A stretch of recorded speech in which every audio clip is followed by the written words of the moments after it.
በጣም ትልቅ ቀውስ ነው እየፈጠረ ያለው የኢራን ጉዳይ በዓለም ደረጃ እና አንድ ሀገር ላይ ኢራንን የመሰለ ሀገር ላይ እንደዚህ አይነት ቀውስ ሲፈጠር ኢምፓክቱ ቀላል አይደለም። በአሁኑ ወቅት አሜሪካን ያላት መንግስት እንደዚህ አይነቱን ነገር በደንብ በጥልቀትና በርቀት የሚያይ አይመስልም። እስራኤሎች ደግሞ ያው ኢራንን እንደ አንድ ቀዳሚ ባላንጣ አድርገው ስለሚቆጥሩ የሚያግዛቸው እስካገኙ ድረስ የማጥፋት እርምጃ መውሰድ መሞከራቸው ያው የሚጠበቅ ነው። ግን ጣጣው ቀላል አይደለም ማለት ነው። ቅርብ ነኝ ሩቅ ነኝ ልትል አትችልም። በቅርቡ ያሉት የጦርነቱ ገፈት ቀማሽ ሲሆኑ እያየን ነው። በኢኮኖሚያቸው ላይ የሚያመጣው ጣጣ በጣም ከፍተኛ ነው። ፍላይት ኦልሬዲ ተስተጓጉሏል፣ ቱሪዝም ተስተጓጉሏል እና በአጠቃላይ የኢኮኖሚ እንቅስቃሴያቸው ላይ ትልቅ ጣጣ ነው። የሴኩሪቲ ጉዳያቸው ላይ ትልቅ ጣጣ ፈጥሯል። ግን ርቀዋል የሚባሉ ሀገሮችም ከዚህ ችግር አይተርፉም።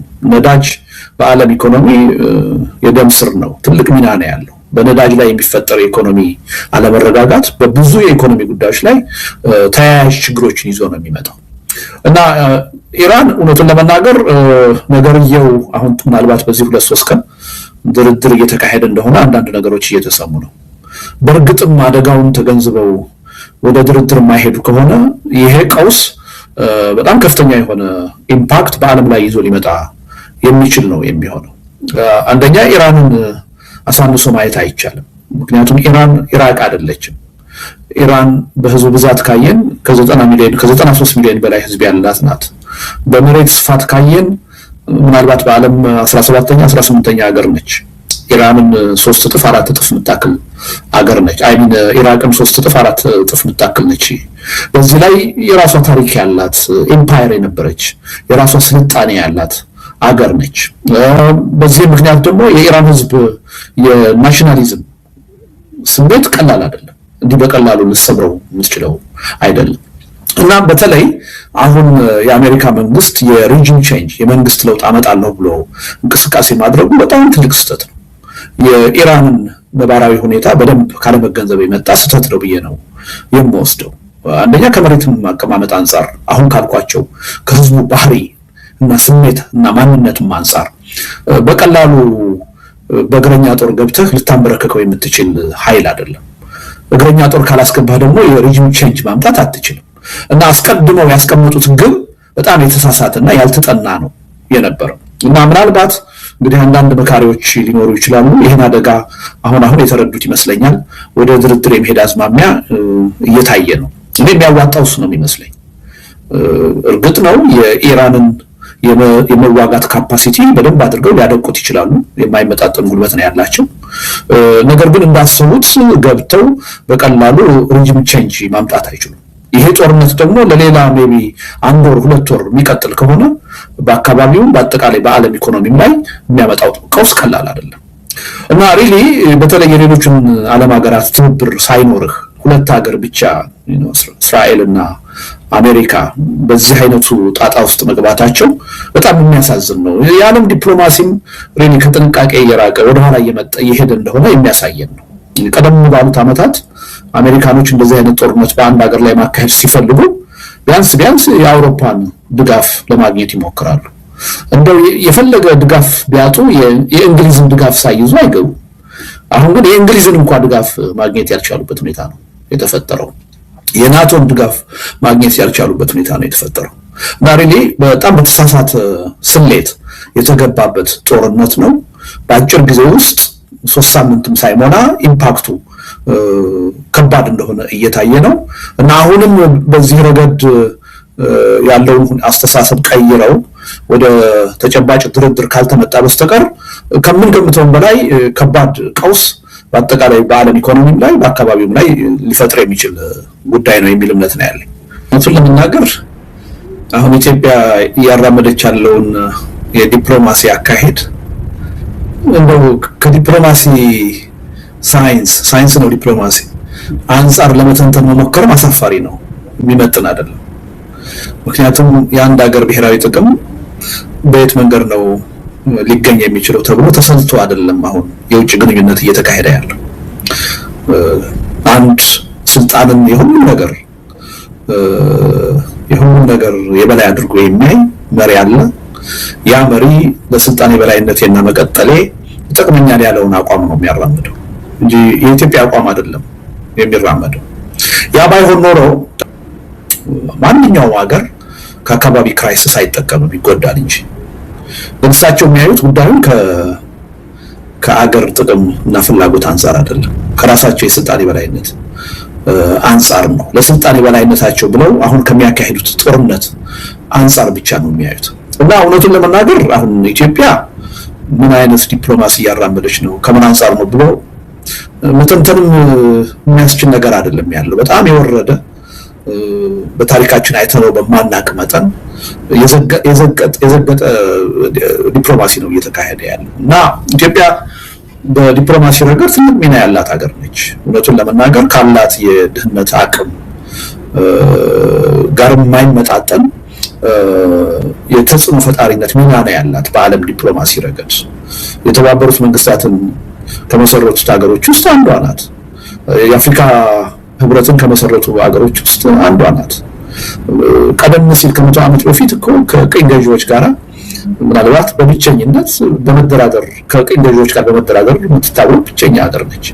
እና በዓለም ፖለቲካ በዓለም ዲፕሎማሲ ትልቅ ሚና ከአቅሟ በላይ የሆነ ትልቅ ሚና የነበራት ሀገር ነች በእውነት። እና አሁን ግን በጣም በሚያሳዝን ሁኔታ የወረደችበት ሁኔታ ነው ያለው። እና ብዙ ጊዜ ደግሞ የምትታወቀው በገለልተኝነት ሚናዋ ነው። እና አንድ አቋም ከመውሰዷ በፊት በደንብ ጉዳዩን ከግራ ቀኝ መርምራ ነው አቋም የምትይዘው። እና ብዙ ጊዜ የምትታወቀው ገለልተኛ አቋም በመያዝ ነው። ያም ደግሞ ጠቅሟታል። የሚገርም ይሄ የገለልተኝነት አቋም በአፄ ኃይለ ሥላሴ ጊዜ በስፋት የነበረ ነው። በኢህአዴግ ጊዜም በስፋት የነበረ ነው። እንዲሁ ዘለው የሌሎች ግጭትና ጠብ ውስጥ የሚገቡ መንግስታት አልነበሩንም። እና አሁን ግን እንደዛ አይደለም። በጣም ቁንጽል በሆነ እይታ ከአንድ ግለሰብ ስልጣን ጋር ብቻ በተያያዘ ዲፕሎማሲ የሚካሄድበት ሁኔታ ነው ያለው።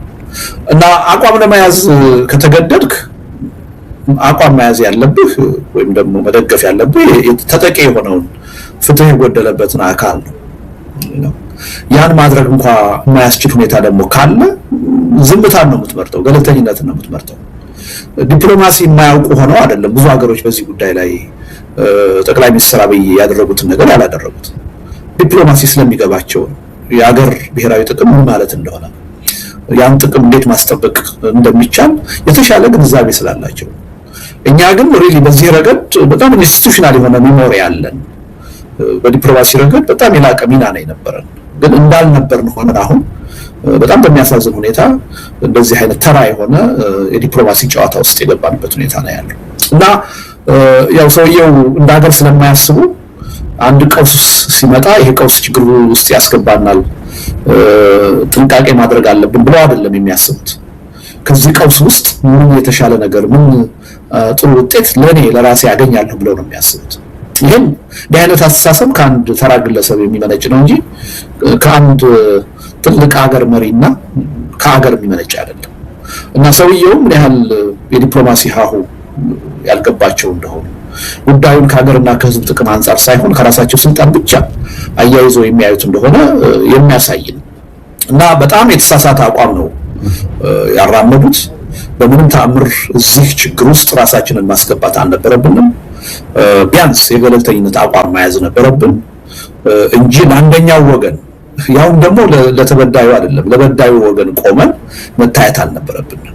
ይሄ ከኢትዮጵያ የዲፕሎማሲ ታሪክ የሚጻረር አብሮ የማይሄድ በጣም የተሳሳተ አመለካከት ነው። ይሄ ምናልባት ወደፊት ዋጋም ሊያስከፍል ይችላል። ሪሊ በአካባቢው ሀገሮች ኢትዮጵያ እንዴት ነው የምትታየው የሚለው ነገር እንደምታው ቀላል አይደለም። እውነቱን ለመናገር በዛ ደረጃም አሁን ትልቅ ችግር ውስጥ እየገባን ምንም ውስብስብ አይደለም፣ ገንዘብና መሳሪያ ነው። እሳቸው ስልጣኔን ማቆየው በጦርነት ነው ብለው ያምናሉ። ያልተገባ ጦርነት ውስጥ ገብተዋል። 3 ጦርነቶች ሜጀር ጦርነቶች ኢትዮጵያ ውስጥ አሉ። እነዚህን ጦርነቶች ማሸነፍ አለብኝ ብለው ያምናሉ። በእነዚህ ጦርነቶች ከተሸነፍኩ ስልጣኔ ጥያቄ ውስጥ ይገባል ብለው ያምናሉ። ይህን ጦርነት ለማሸነፍ ደግሞ ገንዘብ ያስፈልጋል፣ የጦር መሳሪያ ያስፈልጋል። ገንዘብና የጦር መሳሪያ በመስጠት ረገድ ላለፉት 7 ዓመታት ከፍተኛውን ሚና የተጫወተችው የተባበሩት የአረብ ኤሚሬትስ ነች። ስለዚህ ይሄ ነገር እንዲቀጥል ይፈልጋሉ። ይሄ ነገር ጥያቄ ውስጥ ከገባ በጦርነቶቹ ይሸነፋሉ። ስለዚህ ስልጣኔ ጥያቄ ውስጥ ወይም ችግር ውስጥ ይወድቃል ብለው ሰግተዋል። ስለዚህ ይሉንታ የላቸውም በስልጣናቸው ጉዳይ እና የአገር ጉዳይ የወደፊቱ የኢትዮጵያ ዕጣ ፈንታ ጉዳይ ምንም ይሁን ምን ለሳቸው ችግር አይደለም። ስለዚህ ሌላ ምንም ውስብስብ ነገር አይደለም። የተባበሩት አረብ ኤሚሬትስ በአካባቢው ከምትፈልገው ሄጂሞኒ አንፃር በአካባቢው ከምትፈልገው የኢኮኖሚ ጥቅም አንፃር ከዚህ መንግስት ጋር መስራት ይጠቅመኛል ብላ አስባለች፣ ወስናለች። ስለዚህ በዛ ምክንያት ያው አንዳንድ የውሸትም ቃልም ስለሚገባላት ተስፋም ስለሚሰጣት ከፍተኛ የሆነ ገንዘብ ኢንቨስት አድርጋለች። የጦር መሳሪያ እየሰጠች ነው። በዚህ ደግሞ አገዛዙ ተጠቃሚ ሆኗል። ፐርሰናሊ ጠቅላይ ሚኒስትር አብይ ተጠቃሚ ሆኗል። ጦርነቶቹን ማስቀጠል የቻሉት በዩኤኢ ድጋፍ ነው እና ይሄ ድጋፍ ከተቋረጠ የፖለቲካ ስልጣን ህልውናቸውን አደጋ ውስጥ እንደሚከተው ስለሚያስቡ ነው ይሄን የሚያደርጉት። ምንም ውስብስብ ነገር አይደለም። የሚገኘው ገንዘብና የጦር መሳሪያ እንዳይቀንስ ወይም እንዳይቀር ማድረግ አለብኝ ከሚል ነው። ይሄ የህልውና ጉዳይ ነው። ስልጣኔ ሊቀጥል የሚችለው የዱባይ ወዳጅነት ሲኖረኝ ነው። ጦር መሳሪያና ገንዘብ ከነሱ ማግኘቴ ሲቀጥል ነው የሚል እምነት አላቸው። ይሄን ለማስቀጠል ነው በክፉ ጊዜ ደረስኩላችሁ፣ ሪስክ ወስጄ መጣሁ፣ ከኔ በላይ የልብ ወዳጅ የላችሁም ብለው ያ ገንዘብና መሳሪያ እንዲቀጥል ለማድረግ ነው። ሌላ ምንም ውስብስብ ነገር ያለ አይመስለኝም።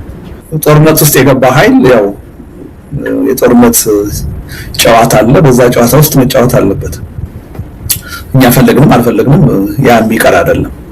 ስለዚህ ጠቅላይ ሚኒስትሩ ከዚህ ክራይሲስ ጥቅም ፈልቅቄ ማውጣት አለብኝ ብለው እንደሚያስቡት ሁሉ የስርዓቱ ተቃዋሚ የሆኑ ተፋላሚ የሆኑ ኃይሎች ደግሞ ከዚህ ውስጥ ምንድነው የምናገኘው ብለው ማሰባቸው አይቀርም። በግልጽ ይንገሩንም አይንገሩንም ተፈጥሯዊ ይመስለኛል። ማንም ተቀናቃኝ ኃይል የኃይል አስተላለፉን ሚዛን አስጠብቆ ለመቀጠል እና የተሻለ ነገር ለማግኘት ይሞክራል። ስለዚህ ከዚህ ክራይሲስ ምን ልናገኝ እንችላለን የሚለው ጠቅላይ ሚኒስትሩ ብቻ ሳይሆን የእሳቸው ተቀናቃኝ ኃይሎች ተፋላሚ ኃይሎችም ማሰባቸው አይቀርም። ስለዚህ እንደ ተቃዋሚ ካየነው በተፋላሚ ኃይል ካየነው ሊፈጠሩ የሚችሉ አዳዲስ እድሎች ይኖራሉ ለነሱ ብለን መውሰድ እንችላለን። ያ ነገር ከአጠቃላይ ከሀገር ጥቅምና ፍላጎት አንፃር ወደፊት ውጤቱ ምን ይሆናል የሚለው እሱ በጣም ከባድ ጥያቄ ነው። ዞሮ ምንድነው አሁን ያለው አገዛዝ ሁሉንም ጠላት አድርጎ በአገሪቱ የተፈጠሩ የፖለቲካ ጥያቄዎችን በፖለቲካ መፍትሄ ሳይሆን በኃይል ብቻ በጉልበት ብቻ መፍታት የሚፈልግ አካል ነው። ኃይል ሲጠቀም ደግሞ ያው የአገሪቱንም ጥቅም አሳልፎ በመስጠት መሳሪያ፣ ገንዘብ ከውጭ ኃይሎች ጭምር እየሰበሰበ ነው የሚዋጋው። ስለዚህ የዚህ አገዛዝ ተቃዋሚ የሆኑ ኃይሎች ተመሳሳይ ነገር ከማድረግ ወደኋላ ይላሉ ብሎ ማሰብ አይቻልም። በግልጽ እናውቀው በዛ ደረጃ ግንኙነቶች ይፈጠራሉ። ስለዚህ ምናልባት አንዳንዶቻችን ተገቢ ላይሆን ይችላል ብለን ከምናምናቸው ኃይሎችም ጭምር እርዳታ ሊያገኙ ይችላሉ፣ ድጋፍ ሊያገኙ ይችላሉ። በቅርቡ ካሉ አካባቢዎች በግልጽ እየታየ ነው። የኤርትራ መንግስት ድጋፍ ሊሰጣቸው እንደሚችል ምንም ጥርጥር የለውም። ሱዳን ጋራ አዲስና የተለየ ግንኙነት እየተፈጠረ እንደሆነ ምንም ጥርጥር የለውም። ስለዚህ በግልጽ የምናውቀው ነገር ባይኖር እና ግብፅም ከእንዲህ አይነቱ ድጋፍ ውጪ ይሆናሉ የሚል እምነት የለኝም። ይሄ ነገር ትክክል ነው ይገባል አይገባም የሚለው ሌላ ጉዳይ ነው። ግን በተጨባጭ ተቀናቃኝ ኃይሎች ወደዚህ አይነቱ አቅጣጫ መሄዳቸው የሚቀር አይደለም ብዬ ነው የማስበው እና ይሄ አገር ቤት ያለውን የኃይል አስተላለፍ መቀየሩ የሚቀር አይደለም። ጠቅላይ ሚኒስትሩም ተጨንቀው በዚህ ደረጃ ማንም የሀገር መሪ ደፍሮ ሊሄድበት ወደማይችል አካባቢ በረው የሄዱት ያለ ምክንያት አይደለም። የኃይል አስተላለፍ ለውጥ ሊመጣ እንደሚችል ስጋት ስላደረባቸው ነው። ያ ደግሞ ስልጣናቸውን ጥያቄ ውስጥ እንደሚያስገባ ስለሚያውቁ ነው እና ይሄ ኢምፓክቱ ቀላል የሚሆን አይመስለኝም። ግን ዞሮ ምንድነው አንዳንድ ጊዜ እኔ አገር ውስጥ ያሉ ኃይሎች ከተባበሩ ብዙም ርቀው ሄደው እርዳታና ብድር ወይም ደግሞ ገንዘብና መሳሪያ የማግኘቱ እንትን ያን ያህል ብዙም ላያስፈልግ ይችላል። ዋናው አገር ውስጥ ያሉ ኃይሎች ከተባበሩ ራሱ በስልጣን ላይ ያለውን ኃይል ቻሌንጅ ሊያደርጉ ይችላሉ የሚል እምነት አለኝ። ግን ይሄ አንድ ጦርነት ውስጥ ባለ ኃይል በዚህ መልኩ ላይታሰብ ይችላል። የሩቁን ጊዜ ላይሆን ይችላል። ጉዳዩንም ሰፋ አድርጎ ከሀገርም ጥቅም አንጻር ሳይሆን ያን የተገባበትን ጦርነት ከማሸነፍ አንጻር ሊያዩት ይችላሉ።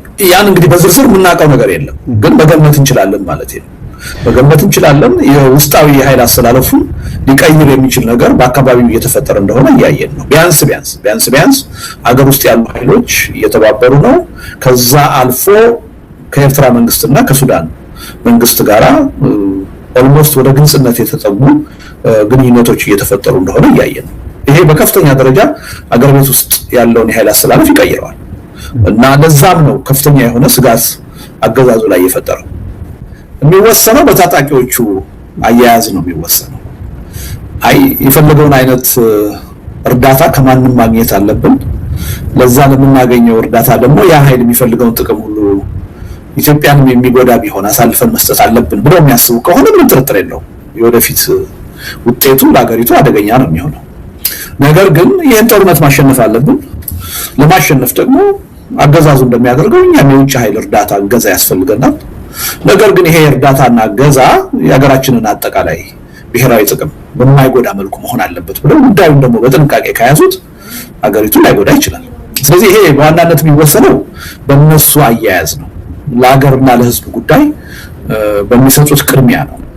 በራሳቸው ህልውናና በሀገር ጥቅም ላይ ያለውን ባላንስ እንዴት አድርገን ነው መጠበቅ ያለብን በሚለው ጉዳይ ላይ በሚሰጡት መልስ ነው ሊወሰን የሚችለው እና አሁን እሱ ላይ እርግጠኛ ሆነን መናገር የምንችል አይመስለኝም።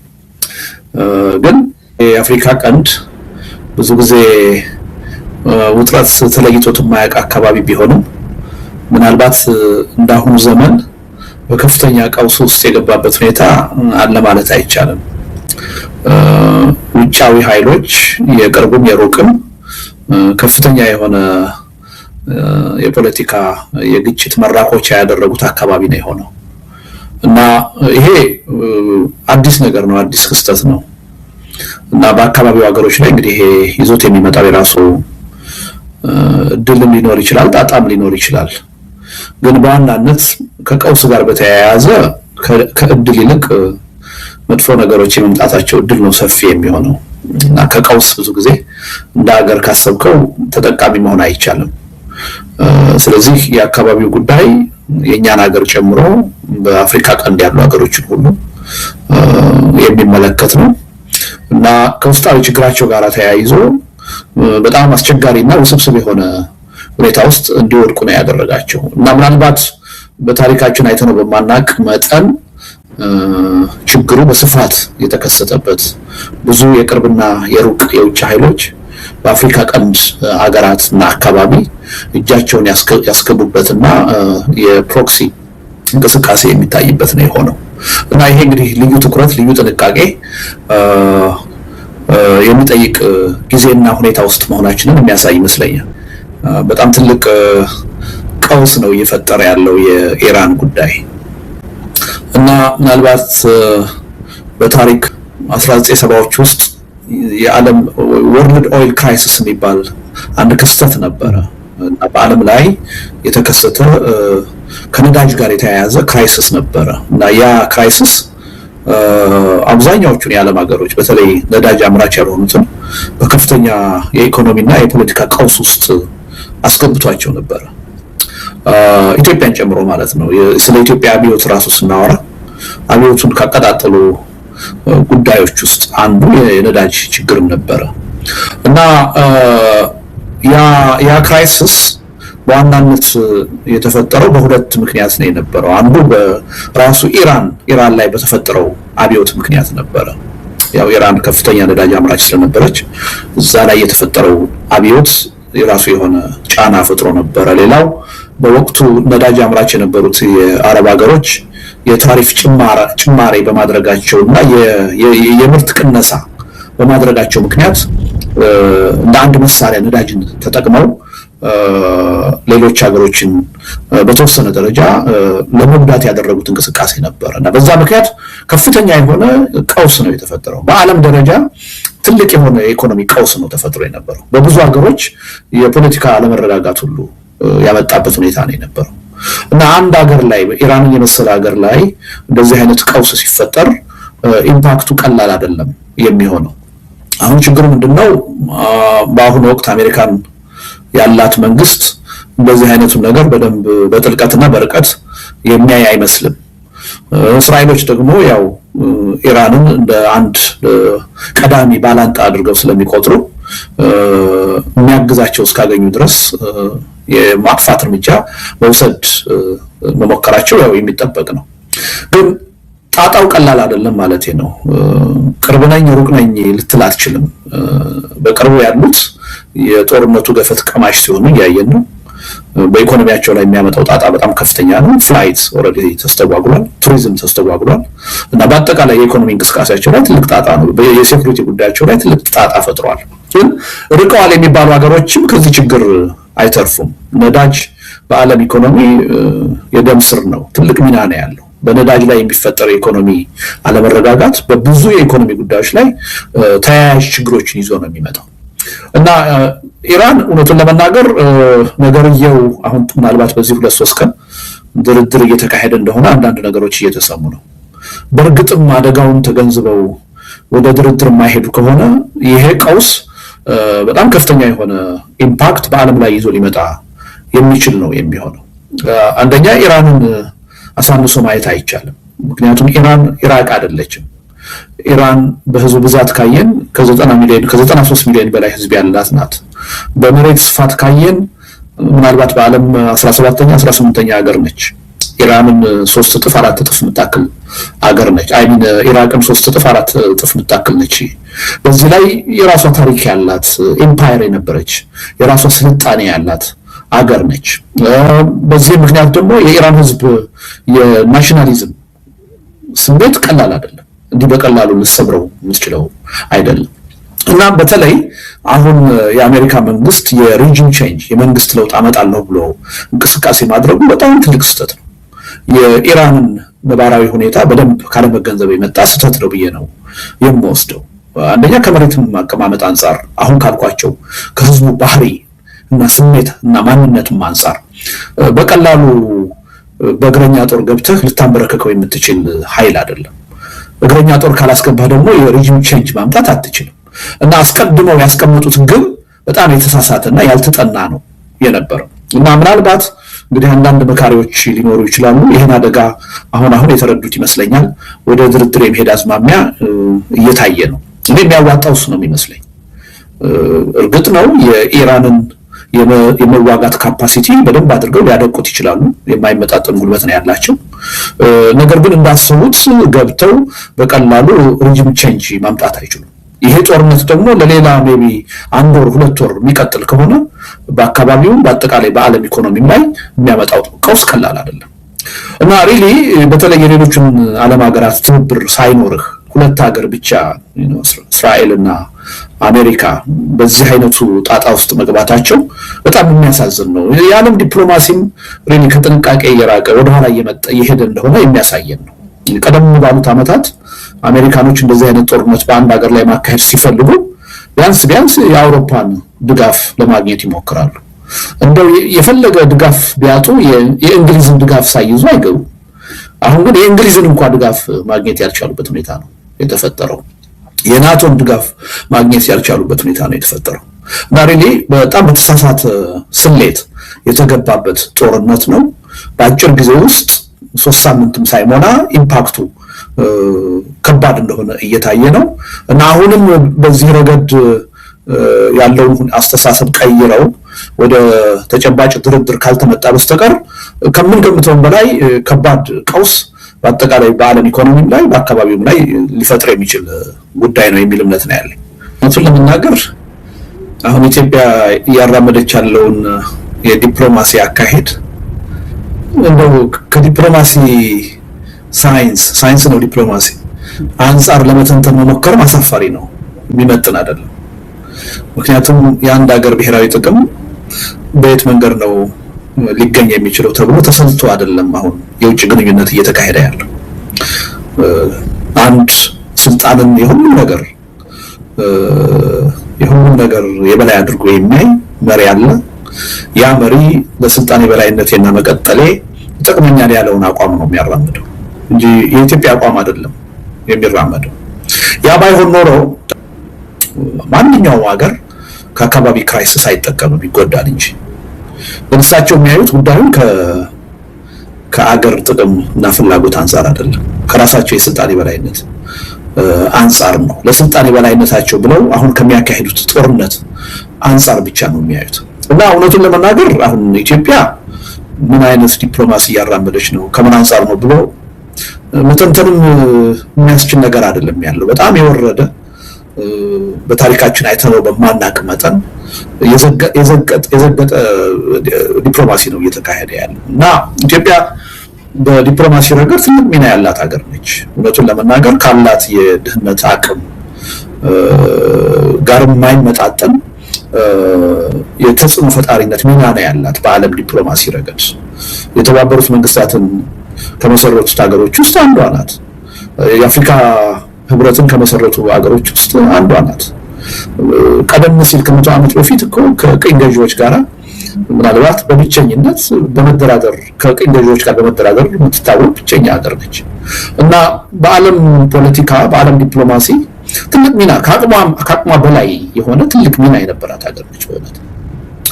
እና አሁን ግን በጣም በሚያሳዝን ሁኔታ የወረደችበት ሁኔታ ነው ያለው እና ብዙ ጊዜ ደግሞ የምትታወቀው በገለልተኝነት ሚናዋ ነው እና አንድ አቋም ከመውሰዷ በፊት በደንብ ጉዳዩን ከግራ ቀኝ መርምራ ነው አቋም የምትይዘው እና ብዙ ጊዜ የምትታወቀው ገለልተኛ አቋም በመያዝ ነው። ያም ደግሞ ጠቅሟታል።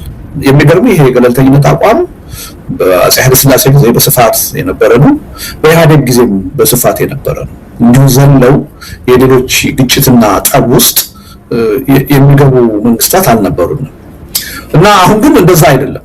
በጣም ቁንጽል በሆነ እይታ ከአንድ ግለሰብ ስልጣን ጋር ብቻ በተያያዘ ዲፕሎማሲ የሚካሄድበት ሁኔታ ነው ያለው እና አቋም ለመያዝ ከተገደድክ አቋም መያዝ ያለብህ ወይም ደግሞ መደገፍ ያለብህ ተጠቂ የሆነውን ፍትህ የጎደለበትን አካል ነው።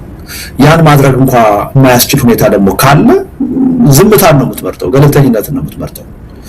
ዲፕሎማሲ የማያውቁ ሆነው አይደለም ብዙ ሀገሮች በዚህ ጉዳይ ላይ ጠቅላይ ሚኒስትር አብይ ያደረጉትን ነገር ያላደረጉት ዲፕሎማሲ ስለሚገባቸው የሀገር ብሔራዊ ጥቅም ምን ማለት እንደሆነ ያን ጥቅም እንዴት ማስጠበቅ እንደሚቻል የተሻለ ግንዛቤ ስላላቸው።